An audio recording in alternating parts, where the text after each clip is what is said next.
there is a board meeting. The monthly board meeting for Hemlock Farms is this Saturday, February 28th, and it starts at 8:30 a.m. It's hybrid. It's in the conference center. You can join it via Zoom.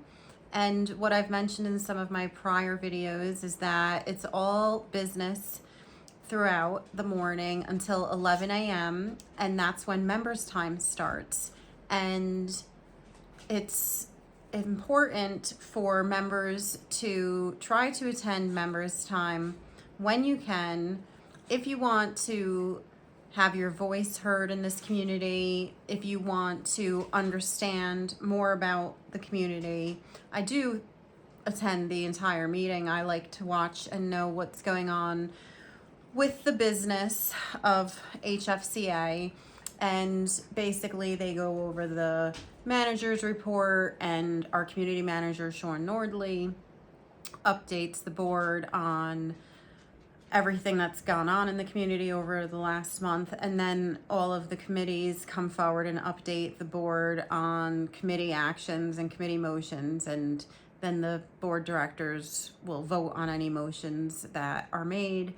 So I find that all interesting because I want to know what's going on, and I want them to know that I'm watching and attending and want them to be accountable to the membership.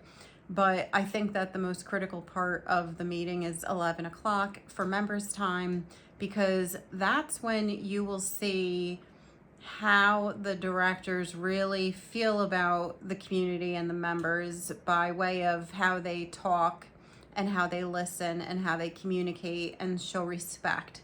And it's also a good opportunity to see how our community manager and our assistant community manager and directors who are at the meeting behave as well.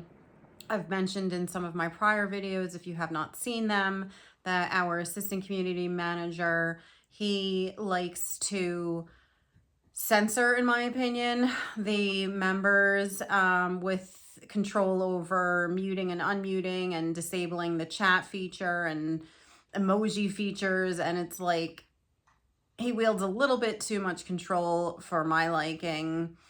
And he will cut people off. Like if you're talking and he doesn't like where it's going, he will literally mute you as a member. And I find that very disrespectful, since our dues pay for his ability to work here for us. So the community manager is almost always there in person, whereas the assistant community manager is almost always virtual. So Sean Nordley is there in person, along with the majority of the directors there. And, you know, I've always found Sean to be generally respectful and courteous and professional. But if you haven't watched my other videos, just remember that these people are very dodgy. They don't answer questions. And I also want to remind you that we have an ongoing issue with our public safety department, and this is a matter that they say has been addressed. The investigation has been completed and they have taken necessary steps. But this will be my monthly reminder that there were things that happened and we have no accountability for them. And I do plan on reporting after the meeting how members' time goes, but time is on their side. So it's been a month since the last meeting, and their hope and their anticipation is that the membership will just go on with their daily lives like we all do, and forget that there ever was a problem with our public safety department. So I'm here to remind you that there were unscrupulous things going on, scandalous things going on in our public safety department, that if you need to catch up on it, watch some of my prior videos.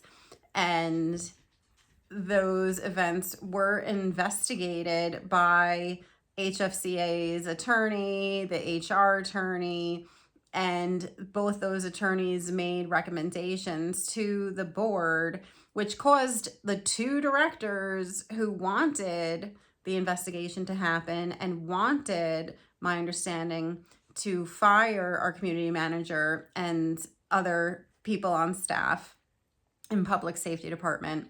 And they both resigned because they were not, in my opinion, in congruence with the recommendation of the attorneys. And we all know what the attorneys are doing. It's all CYA. So just remember that the 7 directors that stayed after Mike Smolensky and John Hannick resigned have agreed to do whatever the attorneys recommended and to tolerate and give a pass to whatever behaviors happened. And I will tell you that it's not the end of the road for this. So there is more to come. And I think it's important that members continue to show up at members' time and demand accountability and watch these people. We do have the 2 new board directors, Hannah and Mike Spencer, and hopefully they will be much more ethical and have more integrity than I feel the other 7 have.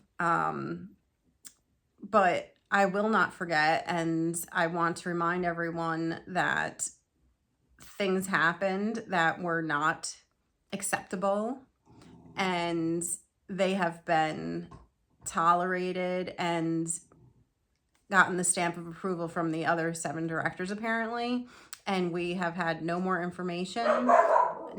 Excuse my dogs. They've not disclosed anything else. They've not even disclosed what actions they took to address the issues to ensure that no future issues occur again.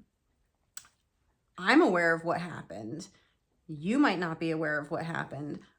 I have put things out on social media to try to get people to think and to question things, and people think that I'm looking for information. I have information, firsthand, direct information about what happened, and those are the things that they don't want the rest of you to know.